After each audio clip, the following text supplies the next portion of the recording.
पिछले वीडियो में हमने कुछ कोणों के जोड़ों के बारे में पढ़ा था।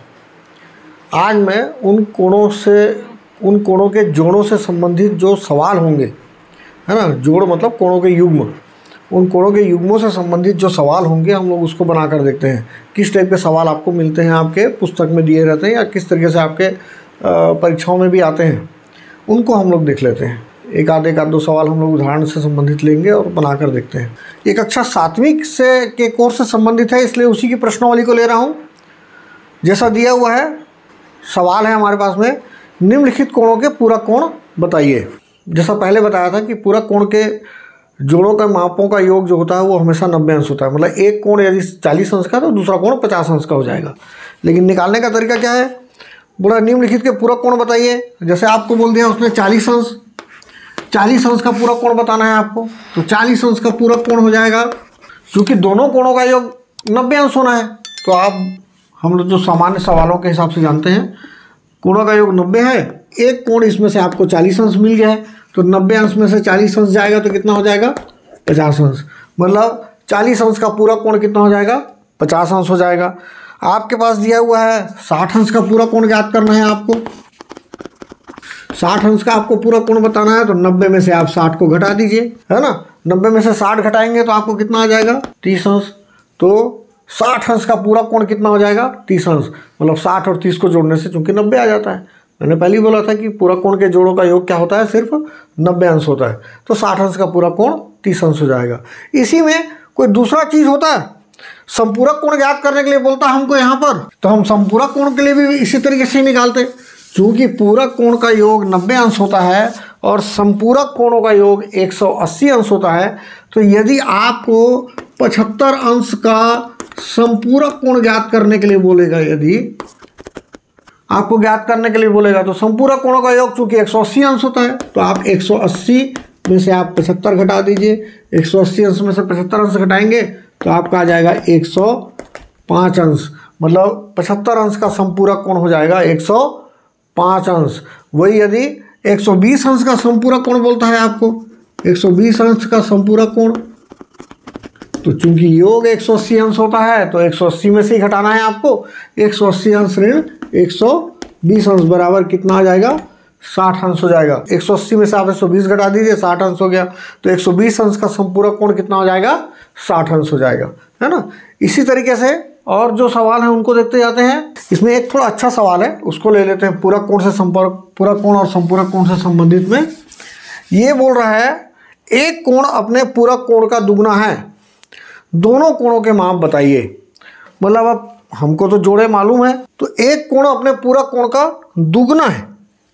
दुगना का मतलब हो जाता है 2 गुना। तो हम पहला कोण मान लेते हैं, पहला कोण को हम लोग मान लेते हैं x अंश। अब दूसरा कोण जो इसका पूरक कोण होगा वो क्या हो जाएगा, 2x अंश। अब एक कोण x है, दूसरा कोण चूंकि उसने दुगना बोला था तो 2x हो गया हमारे पास में। अब दोनों कोणों का योग जो है चूंकि 90 अंश होना है, तो हम लोग ऐसा कर लेते हैं, हम लोग लिख लेते हैं, चूंकि पूरक कोणों का योग 90 अंश होता है, तो इसलिए क्या हो जाएगा, x अंश धन 2x बराबर हो जाएगा 90 अंश।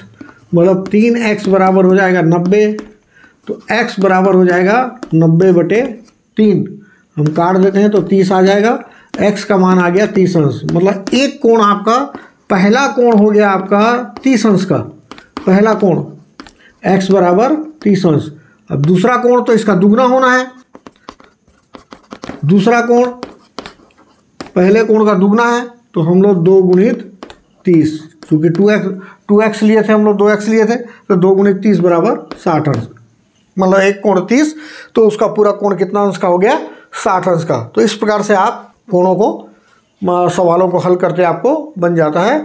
थोड़े से अलग टाइप के सवाल हो जाते हैं मानने वाले, तो आपको मान के देखना पड़ता है। बाकी आप इसको और किसी भी तरीके से बनाना जानते हो तो ज़रूर आप बना सकते हैं, क्योंकि बनाने की विधि कैसी भी हो सकती है, आपको बनाने का तरीका आपका सही होना चाहिए। ऐसे ही इसमें एक सवाल है, एक कोण अपने संपूरक कोण का आधा है, वह कोण ज्ञात करो। अब अगर एक कोण अपना संपूरक कोण का आधा है, बिल्कुल सवाल ऐसे ही है, कोई खास फर्क नहीं है, जैसा ये था, है ना, क्योंकि आप या तो किसी एक को आधा कर सकते हो या दो का आप आधा एक बना सकते हो।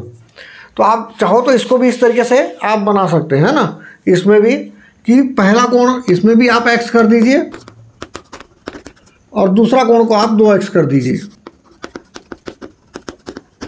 अब ये वाला कोण जो है वो इस कोण का आधा है, 2x का आधा क्या हो जाता है, x हो जाता है। हम लोग बनाने का तरीका इसमें भी यही है, इसको दूसरा तरीके से भी बना सकते हैं, उसको भी देख लेंगे। अब चूंकि संपूरक कोणों का योग 180 अंश होता है,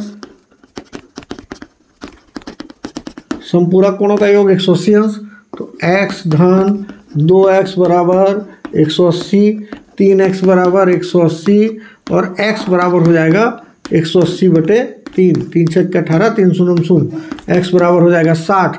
मतलब एक कोण 60 हो गया, तो दूसरा कोण अपने आप क्या हो जाएगा, 2 × 60 मतलब 120 अंश, है ना। हम बोल सकते हैं 120 का आधा 60 है, इसमें उसने वैसे कहा था एक कोण अपने संपूरक कोण का आधा है, तो ये कोण जो है वो अपने संपूरक कोण का आधा हो गया, 60 जो है वो 120 का आधा हो गया। तो इस तरीके से भी आप इसको सवाल को बना सकते हैं। और नहीं तो आप x का आधा x बटे 2 करके आपको बनाना पड़ेगा, थोड़ा सा कठिन हो जाता है, तो आप जो भी सरल तरीका खोज सकते हैं उससे बना सकते हैं। विधि बस सही होनी चाहिए, बाकी कोई तरीका नहीं है कि आप किस तरीके से उसको बनाते हैं। एक शीर्षाभिमुख कोणों के संबंध से संबंधित भी है एक सवाल, उसको बना लेते हैं, क्योंकि उसका उपयोग तो आपको बहुत ज़्यादा हर जगह आपको देखने के लिए मिलता है। हमारे सवाल में दिया हुआ है XOZ व SOY दो सरल रेखाएं हैं, और जैसा चित्र है उसके अनुसार XOZ ये और YOS या SOY ऐसा, ये O है ना हमारे लिए, ये Y हो गया, ये X हो गया और ये Z हो गया। अब ये बता रहा है XOY बराबर 40 अंश है, ये जो है वो 40 अंश का है। तो आप कोण SOZ ज्ञात कर लीजिए बोल रहा है, मतलब आपको ये वाले कोण को ज्ञात करना है आपको, और आपको XOS को भी ज्ञात करना है, XOS इसको भी ज्ञात करना है आपको, मतलब ये कोण और ये कोण ज्ञात करना है। चलिए देख लेते हैं ना। मैंने जब शीर्षाभिमुख कोण के बारे में बताया था तो उसकी शीर्षाभिमुख कोण की जो परिभाषा है उसकी तो यही है ना, कि जब दो रेखाखंड या रेखाएं एक दूसरे को काटती है तो इसके विपरीत ओर जो कोण बनते हैं वो आपस में बराबर होते हैं, है ना। चूंकि शीर्षाभिमुख कोण के जोड़े बराबर होते हैं, जोड़े बराबर होते हैं, जोड़े नहीं बोलते है ना, क्योंकि शीर्षाभिमुख कोण बराबर होते हैं, है ना। तो इसलिए कोण XOY बराबर हो जाएगा कोण SOZ।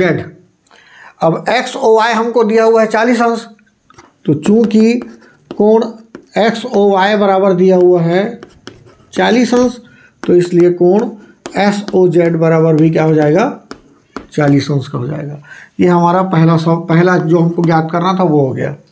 अब ये बोलता है ये वाला कोण ज्ञात करने के लिए, तो जैसा मैंने पहले बताया था कि एक सीधी रेखा में अगर एक तिर्यक रेखा आकर मिलती है तो वो रैखिक युग्म बनाती है। तो एक सीधी रेखा है ये देखिए, है ना, और एक तिर्यक रेखा उस पर आकर मिली है, तो इसके विपरीत और जो दोनों कोण बनते हैं वो रैखिक युग्म कहलाते हैं। तो हम लोग इसको लिख लेते हैं कोण XOS धन कोण XOY बराबर 180 अंश, क्योंकि ये रैखिक युग्म है, ये आपस में रैखिक युग्म बना रहे हैं इसलिए, तो रैखिक युग्म है। अब कोण XOS हमको ज्ञात करना है और हमारा XOY बराबर हमको दिया हुआ है 40 अंश, तो हम लोग लिख लेते हैं कोण XOS धन 40 अंश बराबर 180 अंश, ये आपको दिया हुआ है। तो कोण XOS बराबर हो जाएगा, आप 40 अंश का पक्षांतर कर दीजिए उस तरफ में, चूँकि बाएं पक्ष में है, दाएं पक्ष में ले जाने से उसका चिन्ह बदल जाता है, तो धन 40 है तो वो ऋण 40 होगा। ये सब छोटी छोटी समीकरण से संबंधित हैं। आप लोग यदि मेरा पहले का वीडियो देखे होंगे तो आपको निश्चित रूप से ये सब आपको मालूम होगा, है ना। बाकी स्कूलों में भी ये सब चीज़ें क्लियर की जाती है। XOS बराबर हो जाएगा 140 अंश, मतलब ये वाला कोण जो है वो 140 अंश का हो गया और ये वाला कोण 40 अंश का हो गया। हमको ये दोनों कोण ज्ञात करने के लिए बोला था। तो इस तरीके से आप अपना कुछ सवालों को जो हम लोग बना सकते थे वो हम लोग देखे हैं बनाकर उसको। और भी कोई सवाल होंगे इसमें, एक रैखिक युग्म से संबंधित सवाल है उसको देख लेते हैं हम लोग। ये सब बाकी सवाल एक जैसे ही बनते हैं ये, तो उसको भी एक बार देख लेते हैं। इसमें बोलता है रैखिक युग्म का एक कोण नीचे दिया गया है, दूसरा कोण ज्ञात करिए। मतलब यहाँ एक रैखिक युग्म में चूँकि दो कोण होते हैं, जोड़े होते हैं, एक कोण बता रहा है वो, है ना। मतलब हम लोग बोल सकते हैं कि पहला कोण उसमें 35 अंश का है। यदि मैं चित्र बनाता हूँ तो ये इस तरीके से मेरे को यहाँ पर 35 अंश का कोण मिलेगा यहाँ पर, है ना।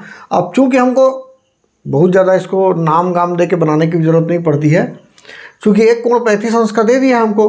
और हम जाते हैं कि रैखिक युग्म के कोणों का योग 180 अंश होता है, तो इसलिए जो दूसरा कोण होगा वो क्या हो जाएगा, 180 ऋण 35 अंश, मतलब आ जाएगा 145 अंश का।